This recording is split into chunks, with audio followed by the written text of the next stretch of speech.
हाँ जी, नमस्कार। मेरा नाम है सोनू गुजर और मैं आप लोगों को राजस्थान हिस्ट्री का एक शानदार सा टॉपिक लेके आया हूँ। टॉपिक का नाम है प्रजामंडल। प्रजामंडल की स्थापना का जो मुख्य उद्देश्य था वो था उत्तरदायी शासन की स्थापना करना, कि राजाओं का जो राज था वो प्रजा के प्रति उत्तरदायी नहीं था। अब जनता ये चाहती थी कि राजा जनता में से एक दो प्रतिनिधि चुने और प्रतिनिधि चुनकर उनको अपनी सरकार में शामिल करे। यही उत्तरदायी शासन की स्थापना के लिए प्रजामंडलों की स्थापना हुई थी। प्रजामंडलों की स्थापना होती है अपने 1931 से, और 1931 में अपने दो प्रजामंडल बनते हैं भाई। एक तो बनता है जयपुर प्रजामंडल और एक बनता है अपना बूंदी प्रजामंडल। तो प्रजामंडलों की स्थापना 1931 से हो गई थी और 1931 में अपने दो प्रजामंडल बनते हैं, जयपुर प्रजामंडल और बूंदी प्रजामंडल। आगे सन आया 1934 और 1934 में भी अपने दो प्रजामंडल बने। एक तो मारवाड़ प्रजामंडल और एक बना था हाड़ौती प्रजामंडल। तो 1934 में भी अपने दो प्रजामंडल बने हैं, मारवाड़ प्रजामंडल और हाड़ौती प्रजामंडल। सन आया 1936, ये 1934 है भाई। सन आया 1936 और 1936 में भी अपने दो प्रजामंडल बने। एक तो बना था बीकानेर प्रजामंडल और दूसरा बना था अपना धौलपुर प्रजामंडल। तो 1936 में भी अपने दो प्रजामंडल बने हैं, बीकानेर प्रजामंडल और धौलपुर प्रजामंडल। सन आया 1938। 1938 में अपने को 5 प्रजामंडल देखने को मिलते हैं। सबसे ज़्यादा 1938 में ही बने थे, जैसे ABC। एक बना था मेवाड़ प्रजामंडल और एक बना था अपना शाहपुरा प्रजामंडल। ए का मतलब है अलवर प्रजामंडल, बी का मतलब है भरतपुर प्रजामंडल और सी का मतलब है अपना करौली प्रजामंडल। तो 1938 में अपने 5 प्रजामंडल अपने को देखने को मिलते हैं। सबसे ज़्यादा प्रजामंडलों की स्थापना 1938 में हुई है। अलवर प्रजामंडल, भरतपुर प्रजामंडल, करौली प्रजामंडल, एक मेवाड़ है और एक शाहपुरा प्रजामंडल। सन आया 1939। 1939 में अपने को 3 प्रजामंडल देखने को मिलते हैं। जैसे कौन कौन से मिलते हैं? KKS। एक के का मतलब है कोटा प्रजामंडल, एक के का मतलब है किशनगढ़ प्रजामंडल और एस का मतलब है सिरोही प्रजामंडल। तो 1939 में अपने 3 प्रजामंडल, कोटा प्रजामंडल, किशनगढ़ प्रजामंडल और सिरोही प्रजामंडल।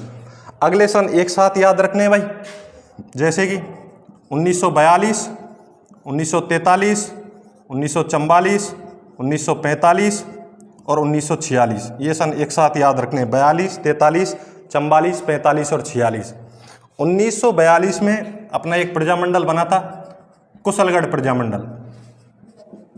कुशलगढ़ प्रजामंडल 1943, 44 और 45 के एक साथ याद रखने। BDP है ना, 1943 में बी का मतलब बांसवाड़ा प्रजामंडल। तो 1943 में अपना बांसवाड़ा प्रजामंडल है। डी का मतलब डूंगरपुर प्रजामंडल और पी का मतलब अपना प्रतापगढ़ प्रजामंडल। प्रतापगढ़ प्रजामंडल और प्रतापगढ़ प्रजामंडल के साथ साथ अपने को एक प्रजामंडल और याद रखना है, जैसलमेर प्रजामंडल। सबसे लास्ट में बना था अपना झालावाड़ प्रजामंडल। ये एक थोड़ा सा ओवरऑल आइडिया हो गया कि कौन से प्रजामंडल की स्थापना कब हुई है। जैसे 1931 में 2 प्रजामंडल है, जयपुर बूंदी प्रजामंडल। 1934 में 2 प्रजामंडल, मारवाड़ प्रजामंडल, हाड़ौती प्रजामंडल। 1936 में 2 प्रजामंडल, बीकानेर और धौलपुर। सबसे ज़्यादा प्रजामंडल बनते हैं अपने 1938 में। 5 प्रजामंडल अपने को 1938 में देखने को मिलते हैं। ए का मतलब अलवर प्रजामंडल, बी का मतलब भरतपुर प्रजामंडल, सी का मतलब करौली और मेवाड़ और शाहपुरा। उधर 1939 में 3 प्रजामंडल, KKS। एक के का मतलब कोटा, दूसरे के का मतलब किशनगढ़, एस का मतलब सिरोही। 1942, 43, 44, 45 और 46 ये सन एक साथ याद रखने। 1942 में बना है कुशलगढ़, 43 में बना है बांसवाड़ा, बी का मतलब बांसवाड़ा। 1944 में डी का मतलब डूंगरपुर। 1945 में पी का मतलब प्रतापगढ़ के साथ साथ एक प्रजामंडल और है, जैसलमेर प्रजामंडल। और सबसे लास्ट में 1946 में जो प्रजामंडल बना है वो अपना झालावाड़ प्रजामंडल बना है। अब देखते हैं भाई, एक एक प्रजामंडल का पोस्टमार्टम करते हैं और इनकी बात करते हैं ना। तो सबसे पहले जो प्रजामंडल बना अपना जयपुर प्रजामंडल बना है। 1931 में अपने 2 प्रजामंडल हैं, जयपुर प्रजामंडल और बूंदी प्रजामंडल। तो सबसे पहले अपन जयपुर प्रजामंडल की बातें करते हैं। जयपुर प्रजामंडल में देखते हैं तो सबसे पहला प्रजामंडल है अपना जयपुर प्रजामंडल। एक बात तो ये याद रखनी है कि ये राजस्थान का पहला प्रजामंडल है भाई। तो राजस्थान का पहला प्रजामंडल अपना जयपुर प्रजामंडल है। जयपुर में जनजागृति फैलाने का जो कार्य किया था वो किया था अर्जुन लाल सेठी ने। अर्जुन लाल सेठी ने जयपुर में जनजागृति फैलाने का कार्य किया था, इसलिए अर्जुन लाल सेठी को जयपुर में जनजागृति का जनक कहते हैं। तो जयपुर में जनजागृति का जनक किसको कहा जाता है? अपने अर्जुन लाल सेठी को कहा जाता है। अर्जुन लाल सेठी ने 1905 में और एक समिति बनाई थी, उस समिति का नाम है जैन प्रचारक समिति। जैन प्रचारक समिति बनाई 1905 में बनी है ये समिति और अर्जुन लाल सेठी के द्वारा बनाई गई है। तो अर्जुन लाल सेठी ने 1905 में जैन प्रचारक समिति बनाई। इन्हीं अर्जुन लाल सेठी ने 1907 में एक विद्यालय की स्थापना की थी। उस विद्यालय का नाम है जैन वर्धमान विद्यालय। जैन वर्धमान विद्यालय की स्थापना भी अर्जुन लाल सेठी ने की है और ये अपने 1907 में की है। तो अर्जुन लाल सेठी ने 1905 में जैन प्रचारक समिति बनाई, 1907 में जैन वर्धमान विद्यालय बनाया और अर्जुन लाल सेठी ने इन दोनों समितियों के माध्यम से जयपुर की जनता को जागरूक करने का प्रयास किया, जयपुर की जनता में जन जागृति फैलाने का प्रयास किया। और इस जैन वर्धमान विद्यालय के बारे में तो ऐसा कहा जाता है कि इसमें क्रांतिकारियों को प्रशिक्षण दिया जाता था। आप लोगों ने कभी जोरावर सिंह बारट और केसरी सिंह बारट जैसे क्रांतिकारियों का नाम सुना होगा। कहते हैं कि जोरावर सिंह बारट और केसरी सिंह बारट जैसे क्रांतिकारियों को इस जैन वर्धमान विद्यालय में प्रशिक्षण दिया गया था। अपने एक वायसराय हुआ करते थे हार्डिंग्स। कहते हैं कि इस हार्डिंग्स पर बम फेंकने की योजना भी अर्जुन लाल सेठी ने बनाई थी। वायसराय हुआ करते थे अपने हार्डिंग्स और उस हार्डिंग्स पर बम फेंकने की योजना भी अर्जुन लाल सेठी ने बनाई थी। भाई साहब एक बार किसी साधु को लूटने गए थे, साधु को ढंग से ठोक दिया था, साधु के बेचारे के दांत बाहर आ गए। इस चक्कर में साधु की तो मृत्यु हुई होगी थी। इस चक्कर में अर्जुन लाल सेठी को 5 साल की सजा सुनाई गई और उनको वेल्लूर जेल में कैद किया था। तो अर्जुन लाल सेठी को 5 साल की सजा सुनाई गई और उनको वेल्लूर जेल में कैद किया था। अर्जुन लाल सेठी के ही नक्शे कदम पर 1927 में अपने जमनालाल बजाज ने एक संघ की स्थापना की थी। उस संघ का नाम है चरखा संघ और इस चरखा संघ की स्थापना की थी जयपुर में। तो अर्जुन लाल सेठी के नक्शे कदम पर 1927 में जमनालाल बजाज ने एक संघ की स्थापना की थी। उस संघ का नाम है चरखा संघ और चरखा संघ की स्थापना हुई थी जयपुर में। सन आया 1931। 1931 में कर्पूर चंद पाटनी और इस कर्पूर चंद पाटनी ने जयपुर प्रजामंडल की स्थापना की थी। तो जयपुर प्रजामंडल की स्थापना 1931 में हुई है और कर्पूर चंद पाटनी द्वारा की गई है। अभी केवल स्थापना ही हुई थी प्रजामंडल की और प्रजामंडल ने कोई कार्य करना प्रारंभ नहीं किया था। सन आया 1936। सन 1936 में अपने जमनालाल बजाज ने और पुनः प्रारंभ किया था इस जयपुर प्रजामंडल को। जयपुर प्रजामंडल की स्थापना 1931 में कर्पूर चंद पाटनी ने कर दी थी, लेकिन उस समय जयपुर प्रजामंडल ने कार्य करना प्रारंभ नहीं किया था। तो सन 1936 में अपने जमनालाल बजाज ने इसको पुनः प्रारंभ किया था जयपुर प्रजामंडल को। और जयपुर प्रजामंडल का जो अध्यक्ष बनाया था वो बनाया था भाई चिरंजी लाल मिश्र को। इनका नाम याद रखना थोड़ा सा, चिरंजी लाल मिश्र का। जयपुर प्रजामंडल का अध्यक्ष बनाया गया था चिरंजी लाल मिश्र को। बजाज जी ने जयपुर प्रजामंडल के सदस्यों को पहले ही कह दिया था कि जयपुर प्रजामंडल का जो पहला अधिवेशन होगा ना वो होगा अपना 9 मई 1938 को। तो बजाज जी ने अपने प्रजामंडल के सदस्यों को पहले ही कह दिया था कि इस जयपुर प्रजामंडल का जो पहला अधिवेशन होगा वो होगा 9 मई 1938 को। और जयपुर प्रजामंडल के लिए जो मुख्य स्थान चुना था वो चुना था नथमल जी का कटला। इसको मुख्य स्थान चुना था नथमल जी का कटला को। जयपुर में कोई जगह रही होगी नथमल जी के कटला के नाम से, इसको और प्रजामंडल के लिए मुख्य स्थान चुना था। नथमल जी के कटले में ही प्रजामंडल की सभाएं हुआ करती थी। लोग बाग बढ़ चढ़कर और नथमल जी के कटले में प्रजामंडल की सभाओं में भाग लेने के लिए आया करते थे और वो एक नारा लगाते हुए आते थे कि नथमल जी के कटले में आया करो, जल से रो फायदा उठाया करो। नारा लगाते कि नथमल जी के कटले में आया करो, जल से रो फायदा उठाया करो। तो जब जयपुर प्रजामंडल तेजी से उभरने लगा तो इसका जो पहला अधिवेशन बुलाया गया था वो 9 मई 1938 को बुलाया गया और 9 मई 1938 को जो अधिवेशन हुआ था उसकी अध्यक्षता भी की थी जमनालाल बजाज ने। तो ध्यान रखना, जयपुर प्रजामंडल का प्रथम अधिवेशन 9 मई 1938 को बुलाया गया था और जमनालाल बजाज ने इसकी अध्यक्षता की थी। जब प्रजामंडल तेजी से उभरने लगा तो इस बात से जयपुर सरकार को टेंशन हो गई, जयपुर सरकार को समस्याएं बढ़ने लगी। जयपुर सरकार का मतलब है जयपुर के राजा और महाराजा। इस समय जयपुर महाराजा हुआ करते थे मानसिंह सेकंड, ये जयपुर महाराजा हुआ करते थे मानसिंह सेकंड।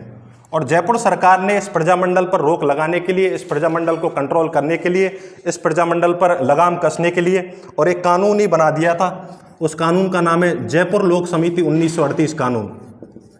तो जयपुर सरकार द्वारा एक कानून बना दिया गया था, जयपुर लोक समिति 1938 कानून। ये कानून बना दिया था, जयपुर सरकार के द्वारा बनाया गया है, जयपुर प्रजामंडल पर कंट्रोल करने के लिए, उसको नियंत्रित करने के लिए, उस पर लगाम कसने के लिए। तो जयपुर सरकार द्वारा जयपुर लोक समिति 1938 कानून बनाया गया। इस कानून में ये कहा गया कि भाई ऐसा कोई भी संघ जिसका जयपुर सरकार में और जयपुर लोक समिति 1938 कानून के तहत रजिस्ट्रेशन नहीं हो रखा, पंजीयन नहीं हो रखा, ऐसे संघ को जयपुर सरकार मान्यता नहीं देती, ऐसे संघ को जयपुर सरकार अमान्य घोषित करती है, ऐसे संघ को जयपुर सरकार अवैध घोषित करती है। चूंकि जयपुर प्रजामंडल का जयपुर लोक समिति 1938 कानून के तहत रजिस्ट्रेशन नहीं हो रखा था, तो 1939 में जयपुर प्रजामंडल पर प्रतिबंध लगा दिया जयपुर सरकार की तरफ से। 1939 में जयपुर प्रजामंडल पर प्रतिबंध लगा दिया और बजाज जी को गिरफ्तार कर लिया। जब बजाज जी को गिरफ्तार किया गया तो जयपुर प्रजामंडल के सदस्यों ने और जयपुर की जनता ने यहाँ पर सत्याग्रह प्रारंभ कर दिया। जब सत्याग्रह प्रारंभ हुआ तो जयपुर सरकार और घबरा गई। तो जयपुर सरकार ने गांधी जी से बातचीत की, क्योंकि भारत में सत्याग्रह की रूपरेखा तैयार करने वाले कोई व्यक्ति थे, वो हुआ करते थे गांधी जी। गांधी जी से बातचीत की जयपुर सरकार ने कि गांधी जी, अगर जयपुर में ये सत्याग्रह बंद कर दिया जाए तो हम बजाज जी को रिहा कर देंगे और प्रजामंडल का रजिस्ट्रेशन भी कर देंगे। तो कहते हैं कि गांधी जी के हस्तक्षेप के बाद और जयपुर में सत्याग्रह बंद कर दिया गया और 1940 में बजाज जी को रिहा कर दिया गया और 1940 में ही जयपुर प्रजामंडल का पंजीयन भी कर दिया गया, इसका रजिस्ट्रेशन भी कर दिया गया। एक बात और याद रखनी है अपने को कि जब ये सत्याग्रह प्रारंभ हुआ था, जयपुर में जब सत्याग्रह प्रारंभ हुआ था, उस समय एक महिला को गिरफ्तार किया गया था, उसका नाम है दुर्गावती शर्मा। इनका नाम भी याद रखना भाई कि जयपुर में जब सत्याग्रह प्रारंभ हुआ था उस समय कौन सी महिला को गिरफ्तार किया गया था, वो महिला हुआ करती थी दुर्गावती शर्मा। तो 1940 में जमनालाल बजाज को रिहा कर दिया गया। 1940 में ही जयपुर प्रजामंडल का पंजीयन कर दिया गया, रजिस्ट्रेशन कर दिया गया। रजिस्ट्रेशन करने का सीधा सा मतलब ये था कि जयपुर प्रजामंडल अब कोई सभाएं करती है तो उन सभाओं पर जयपुर सरकार किसी भी प्रकार की कोई रोक नहीं लगाएगी। सन आया 1942। 1942 में अपने गांधी जी ने एक भारत में आंदोलन चलाया था, उस आंदोलन का नाम है भारत छोड़ो आंदोलन। तो भारत छोड़ो आंदोलन गांधी जी द्वारा चलाया गया है और 1942 में चलाया गया है। तो 1942 में गांधी जी ने अपने भारत में एक आंदोलन चलाया, आंदोलन का नाम है भारत छोड़ो आंदोलन। जब ये भारत छोड़ो आंदोलन प्रारंभ हुआ, अब जयपुर सरकार को और टेंशन हुई और जयपुर सरकार को लगा कि यार जयपुर में पहले से ही प्रजामंडल उग्र हो रखा है और यदि गलती से जयपुर प्रजामंडल ने भारत छोड़ो आंदोलन में भाग ले लिया तो जयपुर सरकार के लिए और टेंशन बढ़ जाएगी, जयपुर की स्थिति और नाजुक हो जाएगी। तब मानसिंह सेकंड ने, ये जयपुर के महाराजा हुआ करते थे मानसिंह सेकंड, तो मानसिंह सेकंड ने अपने प्रधानमंत्री से बातचीत की। इनके प्रधानमंत्री का नाम है मिर्जा इस्माइल, इनका नाम भी याद रखना भाई, मिर्जा इस्माइल का नाम। ये जयपुर के प्रधानमंत्री हुआ करते थे। 1940 में ही प्रजामंडल का अध्यक्ष बनाया गया था हीरालाल शास्त्री को। तो हीरालाल शास्त्री प्रजामंडल के अध्यक्ष बने हैं 1940 में। इधर मानसिंह सेकंड ने अपने प्रधानमंत्री से बातचीत की, इनके प्रधानमंत्री का नाम है मिर्जा इस्माइल से बातचीत की और मिर्जा इस्माइल को कहा कि यार इस्माइल जी, मेरा एक काम है, अगर करो तो यार बताऊं यार। तो इस्माइल जी ने कहा कि सर बेझिझक होकर बताओ और बंदा आपकी खिदमत में हमेशा के लिए तैयार है। तब मानसिंह सेकंड ने मिर्जा इस्माइल को कहा कि यार इस्माइल जी कुछ भी करो यार, ये जयपुर प्रजामंडल भारत छोड़ो आंदोलन में भाग नहीं लेना चाहिए। तो मिर्जा इस्माइल ने कहा कि सर टेंशन मत करो और आपका काम हो जाएगा, लेकिन सर आपको भी मेरी एक बात माननी पड़ेगी। बताओ यार कौन सी बात है। तो कहा कि आपको जनता में से 1-2 प्रतिनिधि चुन के और अपनी सरकार में शामिल करने पड़ेंगे। अगर आप ये काम कर लेते हो, जनता में से 1-2 प्रतिनिधि चुन के और अपनी सरकार में शामिल कर लेते हो, तो मैं इस बात की गारंटी देता हूं कि जयपुर प्रजामंडल भारत छोड़ो आंदोलन में भाग नहीं लेगा। मानसिंह सेकंड ने कहा डन, लेकिन इस्माइल जी ध्यान रखना, जयपुर प्रजामंडल भारत छोड़ो आंदोलन में भाग नहीं लेना चाहिए। तब मिर्जा इस्माइल ने हीरालाल शास्त्री से बातचीत की और इनके बीच में जो समझौता हुआ था, इन दोनों के बीच में जो समझौता हुआ था, उस समझौते को बोलते हैं अपन जेंटलमैन एग्रीमेंट। तो जेंटलमैन एग्रीमेंट जो समझौता है वो 2 व्यक्तियों के बीच में हुआ था, एक का नाम है मिर्जा इस्माइल और दूसरे का नाम है हीरालाल शास्त्री। इन दोनों के बीच में ये समझौता हुआ था, जिसको अपन जेंटलमैन एग्रीमेंट बोलते हैं। हीरालाल शास्त्री की जो शर्तें थी वो मिर्जा इस्माइल ने मान ली, मिर्जा इस्माइल की जो शर्तें थी वो हीरालाल शास्त्री ने मान ली। मिर्जा इस्माइल की तरफ से ले दे के एक ही शर्त थी कि भाई जयपुर प्रजामंडल भारत छोड़ो आंदोलन में भाग नहीं लेना चाहिए। हीरालाल शास्त्री की तरफ से जरूर 2-3 शर्तें थी। एक शर्त तो ये थी कि भाई जयपुर सरकार अंग्रेजों का साथ नहीं देगी। दूसरी शर्त ये थी कि प्रजामंडल के जो सदस्य, जो नेता गिरफ्तार हो रखे हैं, उनको तुरंत प्रभाव से छोड़ दिया जाए। और तीसरी शर्त ये थी कि जयपुर में उत्तरदायी शासन की स्थापना की जाए। कहते हैं कि जब ये समझौता हुआ तो प्रजामंडल के एक सदस्य हुआ करते थे जिसका नाम है बाबा हरीशचंद्र। ये प्रजामंडल के सदस्य हुआ करते थे बाबा हरीशचंद्र। और बाबा हरीशचंद्र ने बाबा हरीशचंद्र ने हीरालाल शास्त्री से पूछा कि यार शास्त्री जी, हमें भी तो बताओ यार, समझौते में कौन सी बातें हुई हैं। और शास्त्री जी ने कहा कि यार कोई खास बातचीत नहीं हुई, मेरी शर्त इस्माइल ने मान ली और इस्माइल की जो शर्तें थी वो मैंने मान ली। फिर भी तो यार बताओ तो सही, इस्माइल की तरफ से कौन सी शर्त थी। तो हीरालाल शास्त्री ने कहा कि यार इस्माइल की तरफ से ले दे के एक ही शर्त थी कि जयपुर प्रजामंडल भारत छोड़ो आंदोलन में भाग नहीं लेना चाहिए। तो फिर आपने क्या कहा, मैंने क्या कहा, मैंने भी कह दिया कि ठीक है भाई, जयपुर प्रजामंडल भारत छोड़ो आंदोलन में भाग नहीं लेगा। इस बात से बाबा हरीशचंद्र नाराज हो गए और बाबा हरीशचंद्र ने शास्त्री जी को कहा कि यार शास्त्री जी, आपने किससे पूछकर ये कह दिया कि जयपुर प्रजामंडल भारत छोड़ो आंदोलन में भाग नहीं लेगा। इस बात से नेताओं में आपस में डिस्प्यूट हो गए। अब बाबा हरीशचंद्र तो ये कहें कि जयपुर प्रजामंडल भारत छोड़ो आंदोलन में भाग लेगा, और हीरालाल शास्त्री ये कहें कि जयपुर प्रजामंडल भारत छोड़ो आंदोलन में भाग नहीं लेगा। अब जयपुर प्रजामंडल 2 ग्रुप में, 2 खेमों में बट गया। एक तो बाबा हरीशचंद्र वाला ग्रुप जो ये कहे कि जयपुर प्रजामंडल भारत छोड़ो आंदोलन में भाग लेगा, और दूसरा हीरालाल शास्त्री वाला ग्रुप जो ये कहे कि भाई जयपुर प्रजामंडल भारत छोड़ो आंदोलन में भाग नहीं लेगा। तो कहते हैं कि बाबा हरीशचंद्र ने जयपुर प्रजामंडल से अलग होकर और 1942 में अपना एक अलग ही संगठन बना लिया था। उस संगठन का नाम है आज़ाद मोर्चा। तो इस आज़ाद मोर्चे का गठन 1942 में हुआ है, बाबा हरीशचंद्र ने किया है। बाबा हरीशचंद्र पहले जयपुर प्रजामंडल के सदस्य हुआ करते थे। इस आज़ाद मोर्चा में कई सदस्य हुआ करते थे, जैसे एक तो खुद बाबा हरीशचंद्र ही हुआ करते थे, एक हुआ करते थे कोई दौलतमल भंडारी, ये आज़ाद मोर्चा के सदस्य हुआ करते थे। एक हुआ करते थे कोई गुलाबचंद कासली वाला, ये आज़ाद मोर्चा के सदस्य हुआ करते थे। और एक हुआ करते थे अपने हंस डी राय, ये मुख्य सदस्य हुआ करते थे आज़ाद मोर्चा के, हंस डी राय। तो आज़ाद मोर्चा के एक सदस्य खुद बाबा हरीशचंद्र थे, दूसरे दौलतमल भंडारी हैं, तीसरे गुलाबचंद कासली वाला हैं, और चौथे अपने हंस डी राय हैं। तो अपने को ये बात याद रखनी है कि आज़ाद मोर्चा के सदस्यों ने तो भारत छोड़ो आंदोलन में भाग लिया था, लेकिन हीरालाल शास्त्री के नेतृत्व में और जयपुर प्रजामंडल ने भारत छोड़ो आंदोलन में भाग नहीं लिया था। समय चलता रहा। सन आया 1944, और 1944 में जयपुर प्रजामंडल का एक अधिवेशन हुआ, और इस अधिवेशन की जो अध्यक्षता की थी वो की थी जानकी देवी बजाज ने। जानकी देवी बजाज ने इस अधिवेशन की अध्यक्षता की थी। जानकी देवी बजाज ने, जमनालाल बजाज की पत्नी है जानकी देवी बजाज। तो 1944 में जो प्रजामंडल का अधिवेशन हुआ था उसकी अध्यक्षता की थी जानकी देवी बजाज ने। सन आया 1945। 1945 में अपने पंडित जवाहरलाल नेहरू का जयपुर में आना हुआ, और पंडित जवाहरलाल नेहरू ने इस आज़ाद मोर्चे का विलय वापस से प्रजामंडल में ही कर दिया। तो थोड़ा सा ध्यान रखना है कि आज़ाद मोर्चे का विलय और प्रजामंडल में किसने किया था, पंडित जवाहरलाल नेहरू ने किया था। पंडित जवाहरलाल नेहरू अपने 1945 में जयपुर आए थे। सन आया 1946। 1946 में जयपुर में उत्तरदायी शासन की स्थापना कर दी गई। प्रजामंडलों का मुख्य उद्देश्य यही था, उत्तरदायी शासन की स्थापना करना, और जनता में से एक मंत्री चुना गया था जिसका नाम था देवी शंकर तिवारी। देवी शंकर तिवारी को जनता में से एक मंत्री चुना गया, और इस तरह से जयपुर प्रजामंडल अपना समाप्त हो जाता है। ये ओवरऑल आइडिया हो गया अपना जयपुर प्रजामंडल का। जयपुर प्रजामंडल के साथ साथ 1931 में एक प्रजामंडल और बना था, उस प्रजामंडल का नाम है बूंदी प्रजामंडल। 1931 में अपने को 2 प्रजामंडल देखने को मिलते हैं भाई, एक तो जयपुर प्रजामंडल और एक बूंदी प्रजामंडल।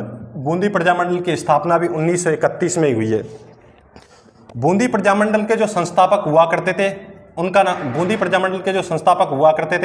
नाम है कांतिलाल चौथानी। ये कांतिलाल चौथानी बूंदी प्रजामंडल के संस्थापक हुआ करते थे, इनका नाम याद रखना भाई। तो बूंदी प्रजामंडल की स्थापना भी 1931 में हुई है, और इसके संस्थापक हुआ करते थे कांतिलाल चौथानी।